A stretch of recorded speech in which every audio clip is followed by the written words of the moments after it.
Bismillahirrahmanirrahim. Assalamualaikum warahmatullahi wabarakatuh.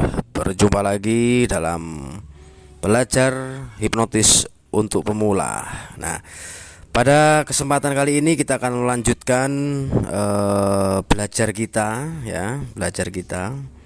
Terima kasih saya ucapkan kepada para subscriber yang selalu stay tune di channel Bang Suro Channel. Nah, pada kesempatan hari ini ya kita akan membahas tentang traits level test ya. Jadi ini yang harus mampu dikuasai oleh seorang penghipnotis, yaitu traits level test ya. Pengertiannya adalah trait level test ini adalah pengamatan penghipnotis untuk mengetahui gelombang otak yang aktif pada klien pada saat proses hipnotis, sehingga penghipnotis bisa melakukan langkah-langkah yang seharusnya diambil. Traits level test ini merupakan bagian sangat penting yang harus dikuasai sebelum mempelajari urutan proses-proses hipnotis ya.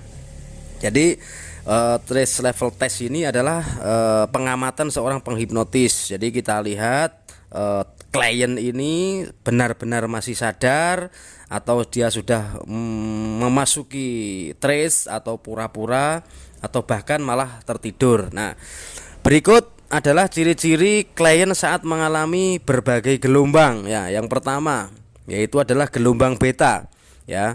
Gelombang beta ini ciri-cirinya adalah mata mulai tertutup ya, kelopak mata berkedip-kedip. Nah, klien mengikuti instruksi penghipnotis. Nah, ini biasanya menggunakan pernapasan dada ya. Untuk yang kedua adalah gelombang alfa ya. Gelombang alfa ini memiliki ciri-ciri yang pertama, kelopak mata tenang. Nah, ini sebagai pedoman yang pasti ya, kelopak mata tenang. Jadi dia sudah seperti orang tidur ya. Kelopak mata sudah tenang. Yang kedua adalah relaksasi persendian tangan, kaki dan leher. Nah, biasanya itu lemes ya, untuk persendian leher ini sudah mulai melemas, berarti gelombangnya sudah masuk ke gelombang alfa. Nah, biasanya melakukan pernapasan di bagian dada secara pelan dan dalam sekali ya. Mampu menerima gambaran mental yang diberikan penghipnotis dengan jelas ya.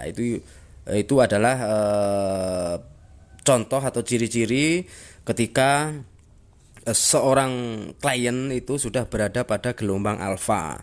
Nah, yang selanjutnya adalah gelombang theta. Ya, biasanya klien ini melakukan pernapasan perut ya, itu sudah pedoman yang pasti itu ya. Yang kedua adalah relaksasi pada rahang, biasanya agak menganga, nah, gitu loh. Itu karena rileksnya ya. Yang ketiga adalah mata dan hidung mengeluarkan cairan bening. Nah, ini jarang terjadi. Tergantung si kliennya ya.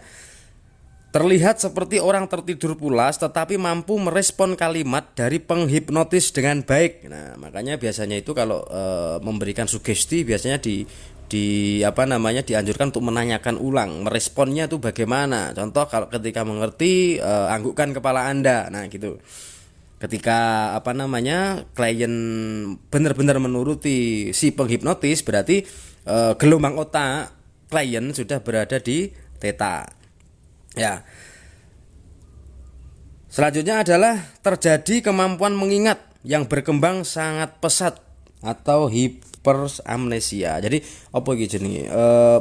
Mampu memberikan ingatan. Jadi ketika sesuatu yang pernah terjadi atau mungkin yang telah terjadi itu klien ini mampu untuk mengingat kembali, yang maksud saya ya.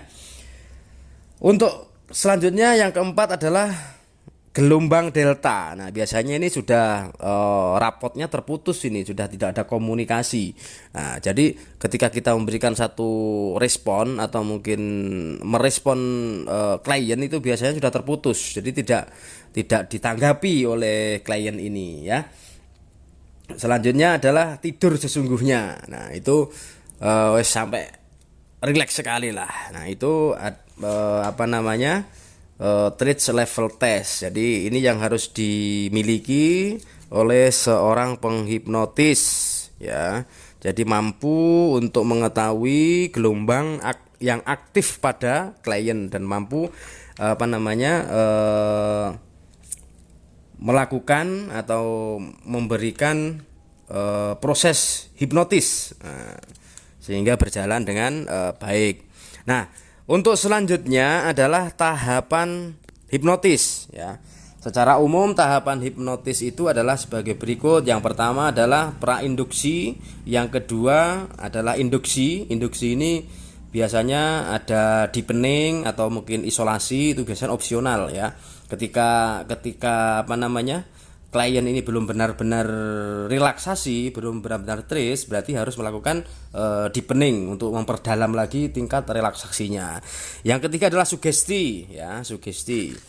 Yang keempat adalah terminasi. Nah, ketika seorang penghipnotis masih ragu-ragu untuk melakukan satu sugesti, itu cukup pada induksi saja ya, ke deepening dan lain sebagainya. Karena apa? Jika nanti salah dalam memberikan sugesti, maka yang terjadi adalah salah pula kepada yang kliennya gitu loh. Jadi ketika belum mahir atau masih latihan, saya sarankan hanya untuk sampai di prainduksi saja. Nah, sekarang saya jelaskan untuk prainduksi ya. Prainduksi adalah semua hal dari diri Anda yang dirasakan atau dilihat oleh calon klien. Ya, ini merupakan bagian paling penting yang membuat calon klien menerima atau menolak induksi dari Anda. Prainduksi meliputi penampilan, komunikasi, dan penanaman image diri di mata calon klien agar yakin akan kemampuan Anda di bidang ini. Ya, sebaiknya kuasai dulu pengetahuan seputar hipnotis ya, sehingga Anda bisa kelihatan ahli dalam ilmu hipnotis. Jadi biasanya itu untuk prainduksi ini kita melakukan satu permainan untuk melakukan titik fokus, menemukan satu titik fokus ya. Banyak sekali contohnya ya, seperti mata lengket, tangan lengket, jari besi, atau mungkin balon udara, jari magnet dan lain sebagainya. Nanti akan kita bahas di next selanjutnya. Yang kedua adalah induksi. Ya, induksi ini adalah teknik komunikasi verbal maupun nonverbal yang nantinya dipakai untuk membawa klien menuju trance. Ya, tujuan penggunaan teknik induksi adalah membawa klien langsung menuju trance atau membuat klien mempercayai bahwa apapun yang terjadi padanya merupakan akibat dari kekuatan kalimat Anda. Itu adalah induksi ya. Nah, induksi ini ada penjabarannya, yaitu deepening ya. Teknik deepening ini adalah memperdalam tingkat trance ya. Untuk tahap awal jika sudah mencapai alfa sudah terbilang bagus, tetapi jika ingin memperdalam ke theta, Anda bisa mulai menggunakan deepening sederhana ya. Nanti akan kita berikan contoh deepening itu bagaimana ya. Penjabaran selanjutnya adalah isolasi ya. Teknik ini digunakan untuk mengurangi pengaruh lingkungan luar yang mungkin mengganggu klien.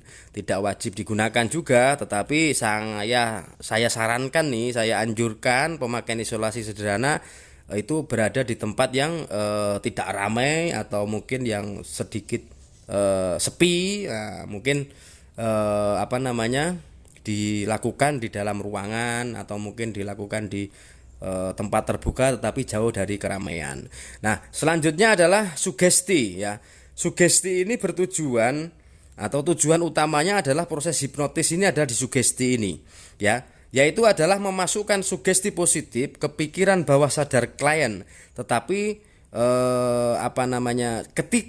ketika masih ragu untuk melakukan sugesti ini, saya sarankan untuk pemula jangan sampai ke sini dulu. Itu tadi ada sebab, ada akibat. Nah, jadi seandainya salah dalam memberikan sugesti, maka bisa memperburuk keadaan gitu loh.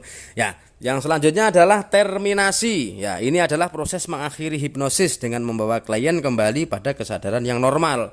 Jadi ketika sudah melakukan sugesti ya sesuai dengan arahan, sesuai dengan petunjuk atau mungkin sesuai dengan kebutuhan. Nah, itu setelah itu diterminasi. Jadi dikembalikan lagi kesadaran ke kesadaran yang normal dan kesadaran yang lepas dari pengaruh sugesti alam bawah sadar. Nah, itu saja untuk kesempatan kali ini. Selanjutnya nanti akan kita bahas satu persatu. Jadi dari tekniknya prainduksi bagaimana caranya, skripnya bagaimana. Untuk yang kedua adalah induksi bagaimana, deepening bagaimana, sugesti bagaimana. Ya, ini hanya sebagai skrip saja di next selanjutnya. Untuk pengembangannya seorang penghipnotis harus bisa mengimprovisasi apa yang saya sampaikan dalam belajar hipnotis pemula ini. Terima kasih kepada para subscriber yang tetap stay tune di channel Bang Suro ya. Mudah-mudahan apa yang kita berikan di sini bermanfaat dan jangan lupa untuk selalu menyimak channel Bang Suro. Terima kasih. Assalamualaikum warahmatullahi wabarakatuh.